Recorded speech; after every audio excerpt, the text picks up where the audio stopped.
Yo.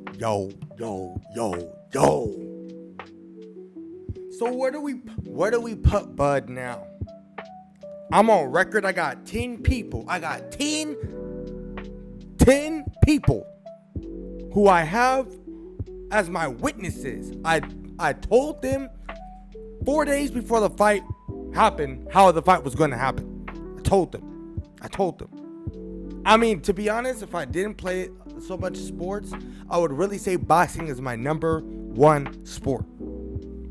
Bud did exactly what I thought he was going to do to Canelo. And it's not because the skill gap is that crazy. It's just, here's the deal, bro. I've only seen one other fighter do this, which is the greatest of all time, Floyd Mayweather. I don't care what anybody says. It is what it is. If he's not on your Mount Rushmore, you have the Floyd Mayweather deranged syndrome. You literally have the syndrome. The thing about Bud is every fight looks the same. His only argument against him is that he hasn't fought anybody. So then when the Earl Spence fight happened, my whole mindset changed. Because I was like, this is going to be it. No, it wasn't even close. Shout out to Earl Spence, but that fight wasn't close. So for me, Bud, I was like, oh my gosh. He might not ever lose a boxing match because there's nobody else that would ever be able to really rock with him on that level. He's going to win every fight. And he's naturally bigger than all those guys. So then here comes my man, Canelo, Vamos. Like, he is the truth. For me, I love Canelo. He reminds me of a Roberto Duran. He reminds me of a bull-nosed fighter who just loves the sport. He'll win, he'll lose. But he's gonna fight. He's gonna fight to the very end. That's why I love Canelo. But I've never seen Bud lose a boxing match. And I'm not saying they were laughing when I said this, and then they all shut up at the end. But I said, I've never seen Bud lose a boxing match. They're like, oh, of course, because he's undefeated. I said, no. I've never seen him lose a boxing match. I'm talking about round after round after round. I've never seen him lose. All the fights look the same. And the last person I've seen do this was Floyd Mayweather Jr. The last boxer I've been able to see do this. These fighters are Canelo's kryptonite fighters. They're their kryptonite fighters.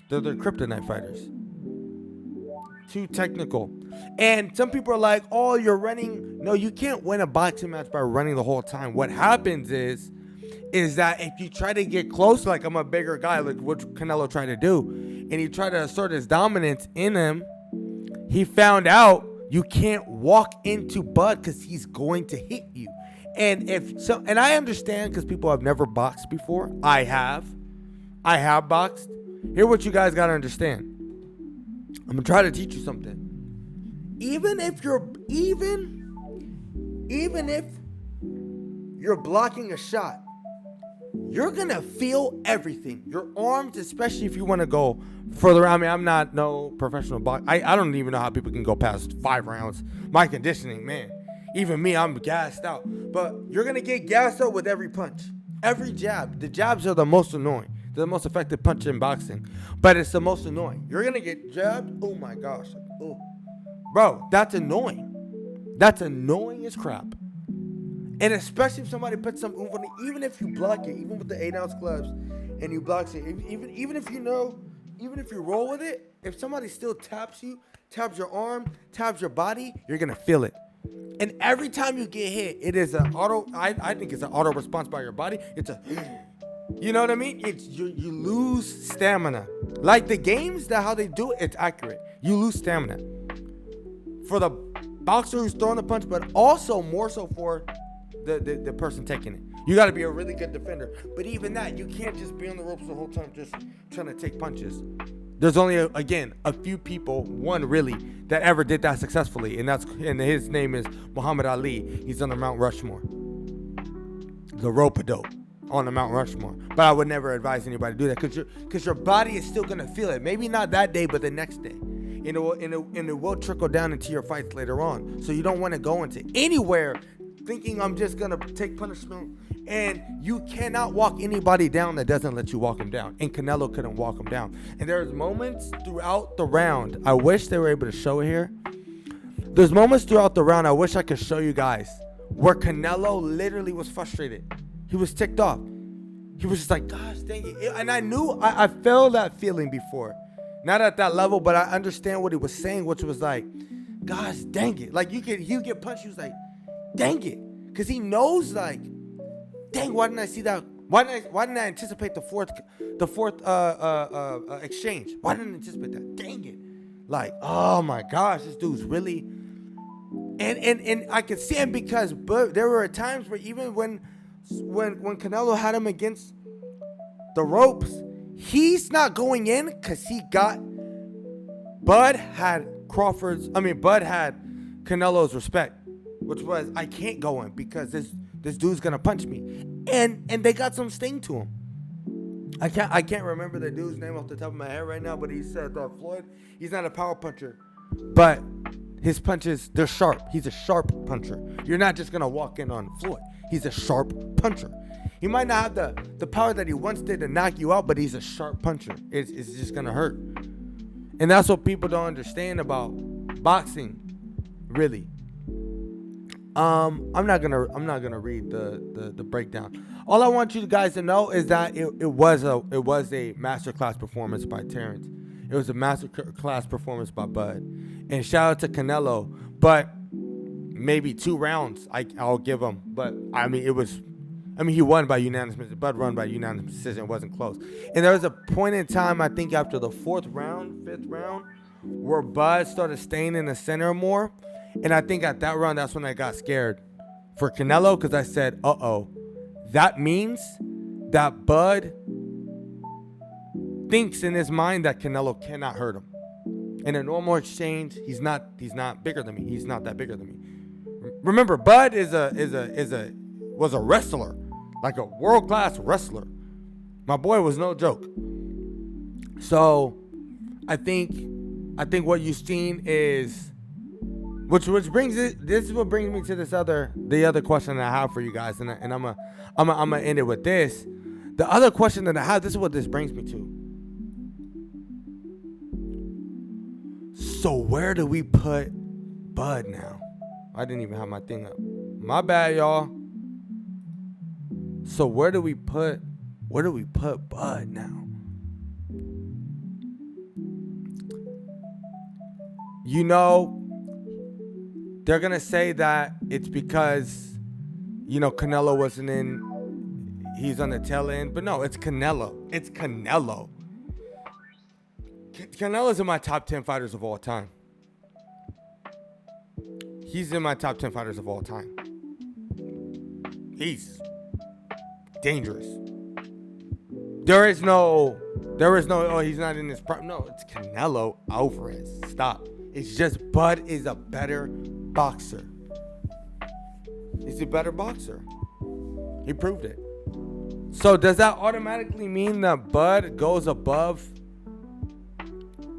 Canelo? I'm going to be so for real. This is what I've been battling in my head.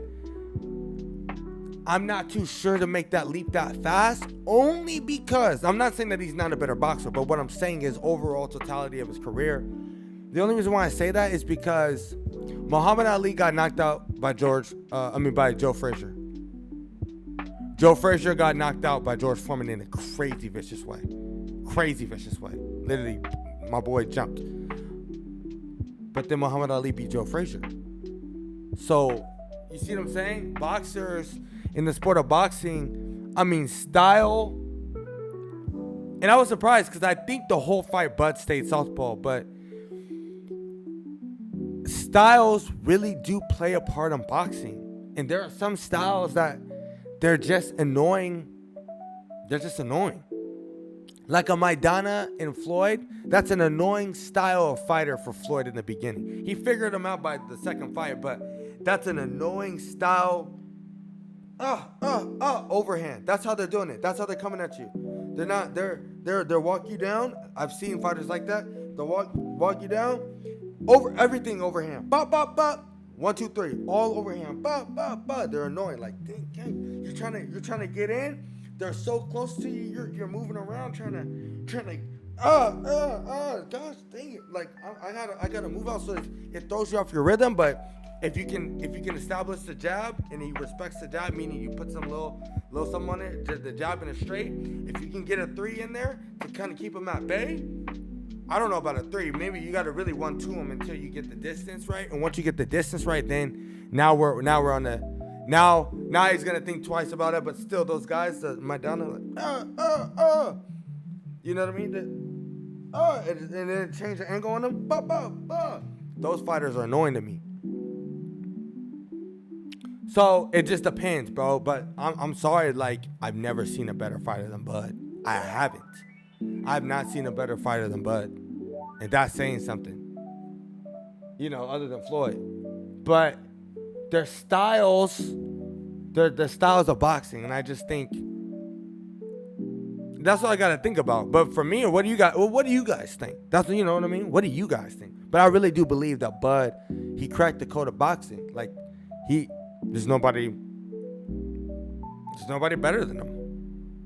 There's nobody better than him. He jumped up 3 weight classes for Canelo. You know, you can say Canelo's older, but Canelo is still dangerous. I don't care what anybody says. But Bud figured it out. And once he figured out he couldn't hurt him, he couldn't land a shot, he couldn't get comfortable, he couldn't establish any pacing, it was over. What a masterclass performance. I'm going to stand up and clap for Bud. Jesus is the best. It's your boy MoFresh. You know, comment, like, subscribe, guys, because subscribe. Okay? I'm going to clap for Bud right now. I'm standing up and clapping. Yes, sir. So, I mean,